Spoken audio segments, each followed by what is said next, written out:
Hey guys, what's up? If you're new to the channel, my name is Chuck, and if you like jig tying, fly tying, everything from brim to muskie, I'm glad you stopped by, and I hope you subscribe to our channel, hit that notification bell, and give us thumbs up if you like the video, because we're going to be tying some of my favorite patterns, some new patterns I've seen, some I've came up with myself, all the way into the end of February. But today, we're tying up a little 1 16th ounce jig head on a #1 sickle hook. You can go with any size jig that you use at your favorite lake or body of water that you may use when you're out there crappie fishing. But we're going to be using Crafting hair today. This stuff is dirt cheap. It looks freaking amazing in the water. I got onto it last year, and where it's such fine fiber, it just comes alive when it gets down in the water. And we're going to be putting some angel hair in it to give it that flash look inside that hair, to that give it that scaly look like a shad or like some kind of bait minnow that a crappie be targeting. And I always put a kicker feather back there. You can add that or not, you know, your preference, whatever you feel like doing. But anyway, we're going to be going over everything that you need, where I pick it up. So let's tie up the little winter pattern crappie jig. Okay, fellas, let's get this little jig tied up here. This is an ideal winter pattern type crappie jig. And we're going to run this all the way back to the bend of the hook.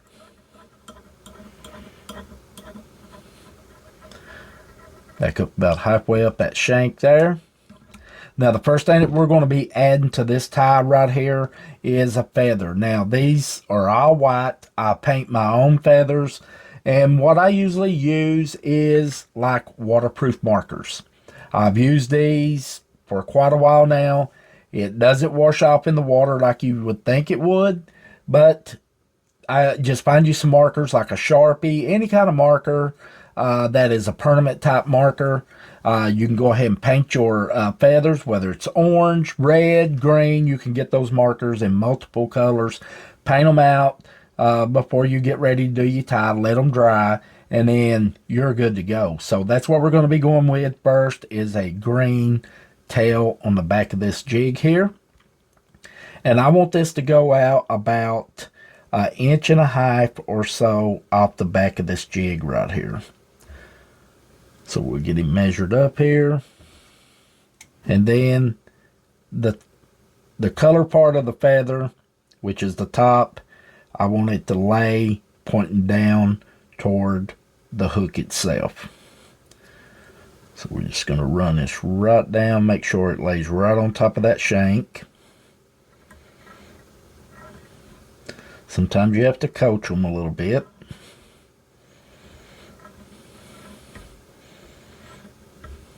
There we go. And give him some tight wraps. And then we're going to work our way right back up to the back of the jig head right here. I'm going to flip our jig over right here, and we're going to start building on the top part of the jig right here.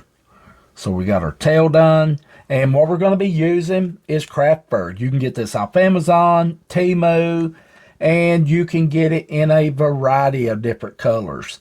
And when you get it and get ready to use it, you can just take your hairbrush, brush it out. It'll get rid of those loose fibers and stuff. But this is going to be like a 3-tone type color jig. We're going to start out with a little bit of green right here. And then we're going to go with a blue. And then, of course, we're going to do a white on the belly here. And it's not going to take much at all where we're using 3 different colors in that hair. You can just see how long the fibers is on this. This is ideal for working with jigs and stuff. And it just looks freaking amazing in the water. So very little of this green that we need. We'll just go ahead and get it cut. And just like with bucktail, just take those longer ones. And it's actually easier to stack than bucktail, in my opinion, that is. Crappie-sized jig hair, just like so. Measure him out there. We just want him to come back about a 1/2 inch past that hook. And then we're just going to lay him and make sure he kind of goes right between that hook right there. Kind of even him out.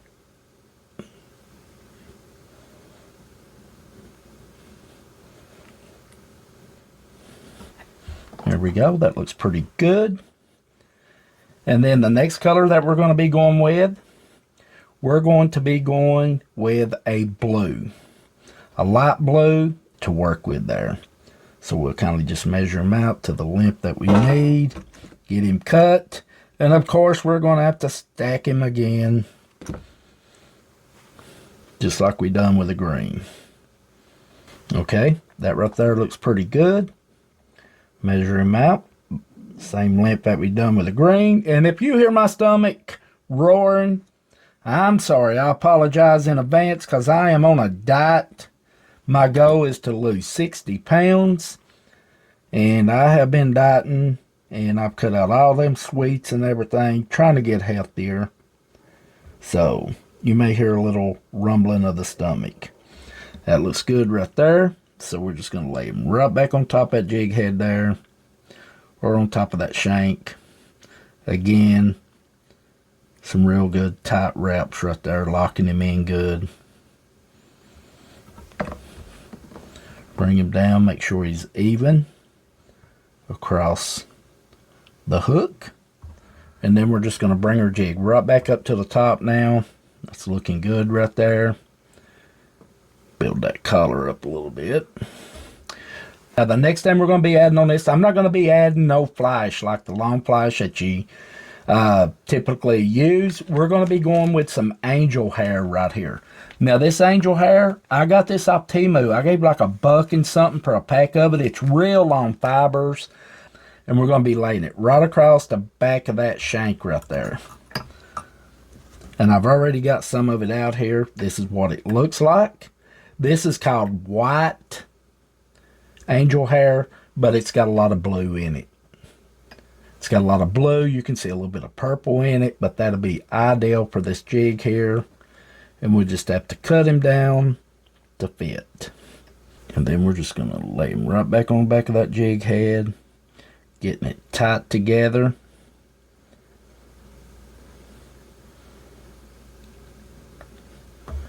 Lock him into place. There we go. That's just going to give that jig a nice flash look when you're jigging it. Making it look a little bit like a shad. And then last but not least, we're going to add our white crafting hair to it. And we're going to add a little bit more of this than we did the green and the blue for the belly part of it. So we'll get him measured out here. And then again, we're just going to go ahead, get the longer ones, stack them down to the length that we need them.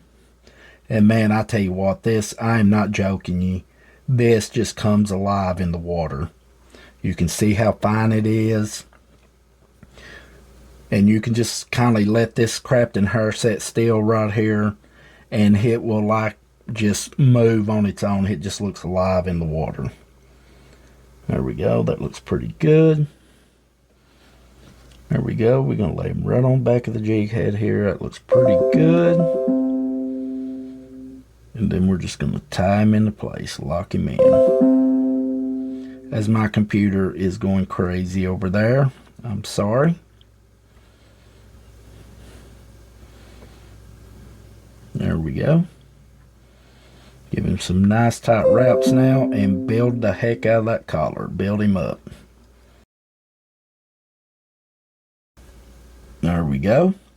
Now all we got to do with him now is to get him welt finished. We're going to do 5 turns on him.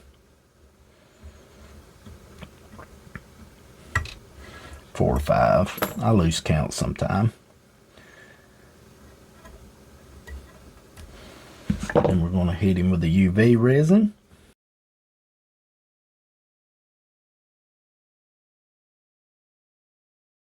Well, fellas, there you go. Just a simple little jig tie for those crappie out there. Good winter pattern, which I wouldn't care to throw this any time of the year. But I hope you enjoyed the video, and give us thumbs up and subscribe to our channel if you're not a subscriber. We're growing each and every day. Hey, follow us over on TikTok, Facebook, Instagram. All the links right down in the description. Hills and Gills Outdoors. Until next time, stay safe out there on the water, and happy tying, guys. Have a great day.